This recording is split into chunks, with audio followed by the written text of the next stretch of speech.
Well, I give the president, the White House, and this Congress an F for its handling of coronavirus. Look, we have 213,000 Americans dead in 9 months.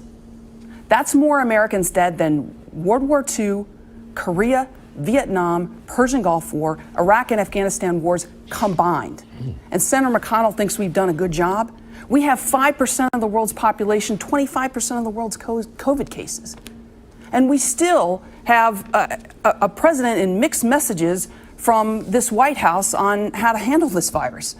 And Senator McConnell, his one job is to help America in this crisis right now in passing legislation to keep our economy afloat so that people can make ends meet.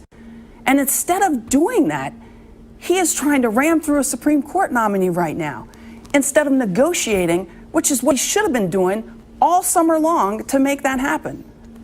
Senator, do you have an additional response? Well, what you wanted us to pass was the bill that provided health care for illegals, tax cuts for rich people in New York and California, and had more money in it for Puerto Rico than for Kentucky.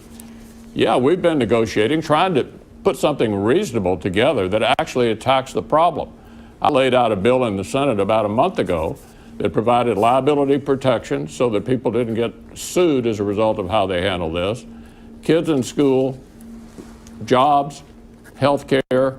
We couldn't get a single Democrat to vote for it. So it's pretty clear to me that her party doesn't want to get a solution. Senator, time, Lieutenant Colonel McGrath. Can I respond to that? Yes, please. Yeah. So Senator McConnell 3 years ago had no problems ramming through, working overtime to pass a $2 trillion tax cut for the wealthiest 1% in corporations. But now when it comes to Kentucky families, when it comes to putting food on the table, when it comes to renters, that 40% of Kentucky renters are facing eviction right now, he won't pass the $2 trillion that even President Trump wants done right now. I mean, $2 trillion for corporations, no problem. $2 trillion for Kentucky in the middle of a pandemic, in the middle of a national crisis that we haven't seen in 100 years, nah, that's too hard.